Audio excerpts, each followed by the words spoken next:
What up, Matt? What's going on, Miz? The Miz. What up? How are you? Pretty good. WWE, I don't use this word lightly, superstar, hosting a new show, Cannonball, on the USA Network. You're a superstar in the WWE, but you're involved in so many different projects, so many different avenues of entertainment, hosting, reality star, wrestling. What would you say is probably the biggest challenge in balancing a crazy schedule like I'm sure you have? Fatherhood. That is the biggest challenge that I have because, I feel like I'm pretty good at WWE, being a WWE superstar. I'm pretty good at being a host. I'm pretty good at all those things. I have no idea what I'm doing as a father. Like, I have a 2-year-old and 8-month-old, and every day there's something new, some new challenging way that I have to figure things out. My daughter, Monroe, doesn't listen to me. I'll tell her no, and she'll start laughing at me. And I'll be like, and then she'll keep doing it. And I go, wait, I just said no. You can't do that. And she doesn't listen. It's the hardest thing I've ever done in my entire life, but it is the most rewarding. 2 days ago, my daughter and I were watching Frozen, and I heard her sing for the first time, really sing. And it was Let It Go. She doesn't know what she's doing. She just hears something and she starts singing it. And I was like, oh my God, my daughter is singing. And I'm like, I had tears in my eyes. I was like, oh my God, what is wrong with me? I'm become a softie. No, I'm with you. I have a son who's going to be 1 this weekend. And you talk about the challenges. Yeah, you look at him and say no. They know what you're talking about. They just don't care. But we got his first haircut last night, and just seeing him now, he doesn't look like a toddler anymore. I mean, he doesn't look like a baby anymore. Now he looks like a toddler. It's a challenge, but it's great. You started your, I guess, path to fame by getting on The Real World. Right? Were you still in college, or had you wrapped up college at this point? I was still in college. I was going to Miami University of Ohio. I was a Theta Chi there, and I was just watching TV, and it said, do you want to try out for The Real World? Try out for The Real World. And I was like, oh, there's a commercial. So I tried out for The Real World, and I got on it, and this is in 2000. And once I got on that show, it made me realize I could do anything I wanted with my life. And I was like, well, what do I want to do? And I always loved WWE. As a kid, larger-than-life characters, soap opera-like storylines. There was nothing better, nothing bigger for me as a kid. And so I was like, I'm going to become a WWE superstar. And then here I sit before you, a former WWE United States Intercontinental and Tag Team Championship. I've won every single title there is to win in WWE. So I've been very, very successful, but it hasn't come without hard work, dedication, sacrifices, blood, sweat, and tears. You name it, I've done it.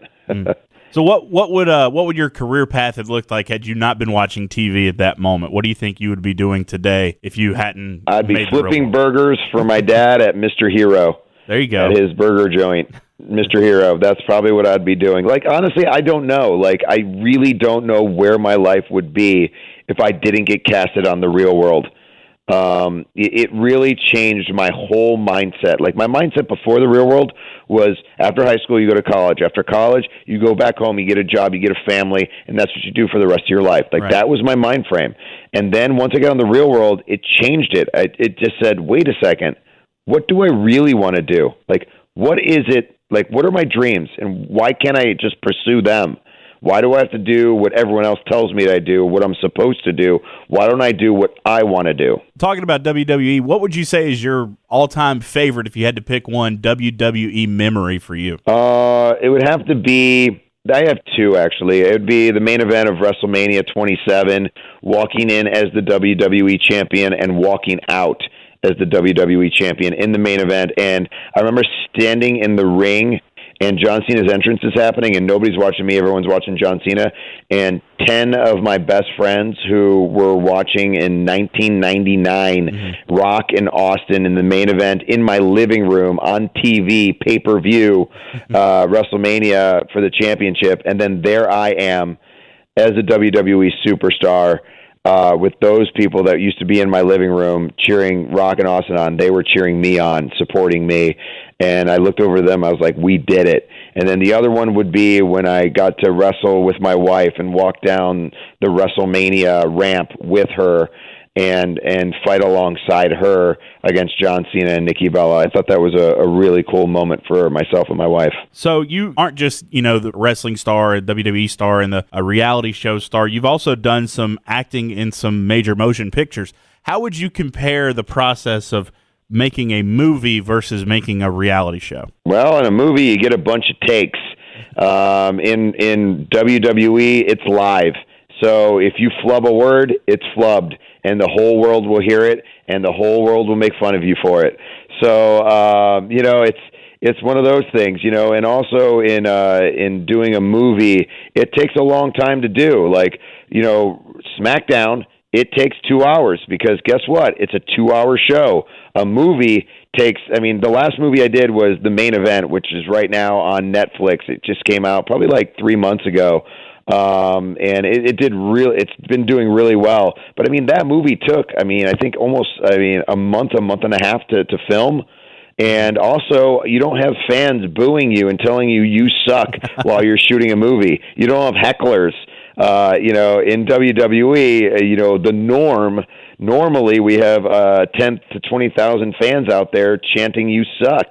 At least to me, that is, because I'm a bad guy in WWE. Do you feel like you thrive a little bit more on that than you do on a movie set with the I guess the boos or the criticism or the live audience? Do you feel like you thrive a little bit more in that atmosphere or on the big screen? I think there's a reason why the biggest movie stars in the world come to WWE, like The Rock. He's the biggest movie star in the world. He always comes back to WWE because you miss that fan interaction. Mm-hmm. John Cena, another big movie star right now, he always comes back to WWE. Why? Because you miss that fan interaction. There is nothing, and I mean nothing, like the feeling of hearing an audience erupt. It's like a rock concert, and you are the rock star, but you're the WWE superstar. You're larger than life, and it is the most fun you could ever have. There's a reason why, it took Taker so long to retire, because you're going to miss that reaction. You're going to miss the camaraderie with the locker room. You're going to miss all the things that WWE has to offer that nothing else can give you that. So your new show, Cannonball, coming to the USA Network.